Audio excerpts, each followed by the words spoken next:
Salam dalam nama Tuhan Yesus Kristus.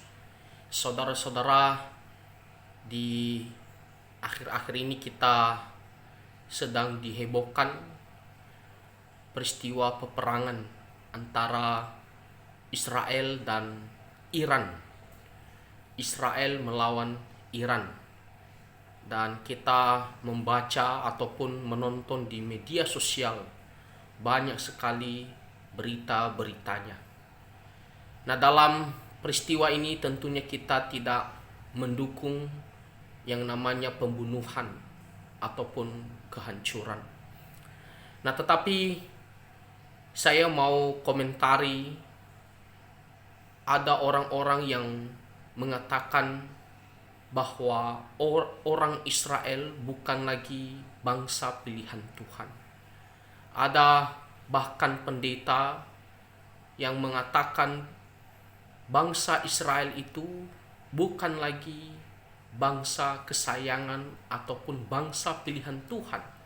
Mereka sudah ditolak karena mereka tidak percaya kepada Tuhan Yesus Kristus, menolak Injil keselamatan. Nah, apakah bangsa Israel sudah ditolak oleh Tuhan untuk selama-lamanya? Apakah mereka sudah berhenti menjadi bangsa pilihan Tuhan? Itu yang harus kita tanyakan. Apa kata kebenaran firman Tuhan?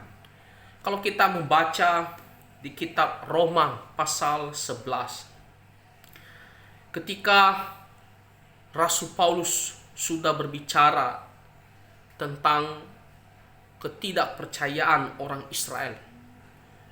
Di Roma pasal 11 ayat 1, lalu Rasul Paulus mengatakan, "Maka aku bertanya, adakah Allah mungkin telah menolak umatnya? Karena mereka sudah menolak Tuhan Yesus, tidak mau percaya kepada Injil keselamatan. Apakah Tuhan telah menolak mereka sebagai umat pilihan Tuhan?" Di sini jelas sekali firman Tuhan mengatakan, sekali-kali tidak. Lihat, jawabannya adalah sekali-kali tidak. Kata seru lagi, tanda seru ya.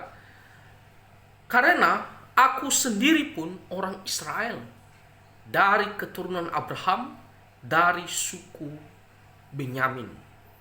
Nah, di sini jelas dengan tegas mengatakan bahwa bangsa Israel tetaplah bangsa pilihan Tuhan. Kalau ada yang mengatakan, oh itu hanya di perjanjian lama saja, dan ketika mereka sudah menolak Tuhan Yesus dengan menyalibkan Tuhan Yesus, maka mereka sudah berhenti statusnya sebagai bangsa pilihan Tuhan. Itu adalah pemahaman yang keliru. Itu adalah pemahaman yang keliru. Kalau kita melihat di ayat selanjutnya, Roma pasal 11 ayat 28. Mengenai Injil, mereka adalah seteru Allah oleh karena kamu. Mengenai Injil keselamatan, bahwa Tuhan Yesus adalah Allah, adalah juru selamat manusia, satu-satunya yang telah mati di atas kayu salib, bangkit kembali, dan dia pergi ke surga untuk menyediakan tempat bagi orang yang percaya kepadanya. Mengenai Injil keselamatan ini, memang mereka adalah seteru Allah. Kenapa? Karena mereka tidak mau percaya kepada Tuhan Yesus. Sampai saat ini masih lebih banyak bangsa Israel, orang-orang Israel tidak mau percaya kepada Tuhan Yesus Kristus. Nah, tetapi kalau kita memperhatikan firman Tuhan, ada ayat firman Tuhan yang mengatakan pada akhirnya nanti, menjelang kedatangan Tuhan Yesus, orang-orang Israel akan sadar dan akan percaya kepada Tuhan Yesus Kristus pada akhirnya. Nah, tetapi di sini dikatakan mengenai Injil, mereka adalah seteru Allah, musuh Allah. Tetapi mengenai pilihan, mereka adalah kekasih Allah oleh karena nenek moyang, mengenai status mereka sebagai bangsa pilihan Tuhan. Secara bangsa secara bangsa mereka tetap adalah bangsa pilihan Tuhan karena nenek moyang mereka yaitu Abraham, Ishak dan Yakub. Tuhan sudah berjanji kepada mereka, Tuhan tidak akan mengingkari janjinya. Tuhan bukan lupa ataupun membatalkan janjinya, tidak. Tuhan sudah berjanji bahwa keturunan dari Abraham, Ishak dan Yakub adalah bangsa pilihannya. Bahkan Tuhan mengatakan siapa yang memberkati keturunan Yakub akan diberkati, siapa yang mengutuk akan dikutuk. Mereka secara bangsa adalah tetap pilihan Tuhan. Tetapi secara Injil keselamatan sampai saat ini mereka adalah seteru Allah, musuh Allah. Jadi kita harus benar-benar memahaminya dengan dua hal yang berbeda, dua hal yang berbeda. Secara berkat sebagai bangsa mereka adalah pilihan Tuhan. Tetap status mereka itu, Tetapi secara keselamatan, keselamatan kita berbicara tentang pengampunan dosa dan hidup yang kekal. Mereka sejauh ini adalah musuh Tuhan. Itu adalah hal yang berbeda. Nah, pilihan Tuhan adalah di sini dalam hal keselamatan adalah orang-orang yang percaya kepadanya, orang-orang yang bertobat dan datang kepada Tuhan Yesus, atau kita sebut adalah gereja. Jadi secara bangsa adalah orang Israel pilihan Tuhan. Secara keselamatan pilihan Tuhan adalah gereja, orang-orang yang percaya kepada Tuhan Yesus Kristus. Jadi gereja tidak pernah menggantikan posisi bangsa Israel sebagai bangsa sebagai pilihan Tuhan. Tidak, tetap itu dua hal yang berbeda.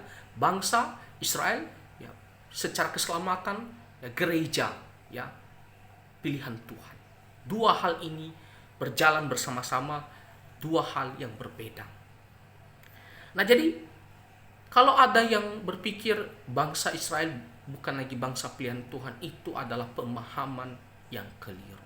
Nah, sekali lagi konteksnya saya bahas ini bukan berarti saya mendukung terjadinya pembunuhan dan kehancuran yang saat ini terjadi, bukan. Bukan itu konteks yang saya mau bicarakan. Tetapi saya hanya mau pertegas ajaran firman Tuhan tentang status orang Israel sebagai bangsa pilihan Tuhan. Nah, kalau kita melihat bagaimana bangsa Israel setelah mereka merdeka 1948, maka bangsa-bangsa yang di sekelilingnya menyerang dia, tetapi dia menang. Kita juga melihat perang 6 hari, kita juga melihat perang Yom Kippur dan perang beberapa tahun yang lalu kita melihat sekarang ini perang yang sedang viral. Nah, kita bisa melihat bagaimana mungkin bangsa yang kecil, bahkan kalau kita bandingkan dengan Iran, baik dalam hal secara wilayah jauh lebih besar Iran, baik secara penduduk jauh lebih banyak Iran. Tetapi bagaimana mungkin bangsa yang kecil ini menang ataupun setidaknya bertahan tidak dihancurkan. Bahkan kalau kita melihat berita terakhir, justru mereka yang menguasai udara musuhnya. Mereka yang kalau kita melihat seolah-olah mereka lah yang menang dalam perang ini. Kenapa bisa? Itu yang harus kita pikirkan, renungkan. Kalau kita berpikir bangsa Israel itu bukan lagi bangsa pilihan Tuhan, bagaimana mungkin mereka bisa menang dalam peperangan ataupun bertahan? Jawabannya karena Tuhan bersama dengan mereka secara janji bangsa pilihan Tuhan. Tuhan yang berperang bersama dengan mereka. Tuhan yang melindungi mereka. Sekali lagi, dalam hal berkat sebagai bangsa, mereka adalah pilihan Tuhan karena janji Tuhan kepada Abraham, Ishak dan Yakub. Jadi kiranya kita bisa mengerti firman Tuhan ini. Lalu apa yang harus kita lakukan sebagai orang-orang yang percaya, ya, sebagai pilihan Tuhan dalam hal keselamatan? Ya, tentunya kita mendoakan orang Israel pertama-tama supaya mereka segera bertobat dan percaya Tuhan Yesus sebagai Tuhan dan Juru Selamat satu-satunya. Ya, kedua tentunya kita, ya, berdoa supaya orang-orang Israel, ya, dilindungi oleh Tuhan secara bangsa. Ya, dilindungi oleh Tuhan secara bangsa. Nah, jadi kiranya firman Tuhan ini kita bisa mengerti dan Tuhan memberkati kita semua. Amin.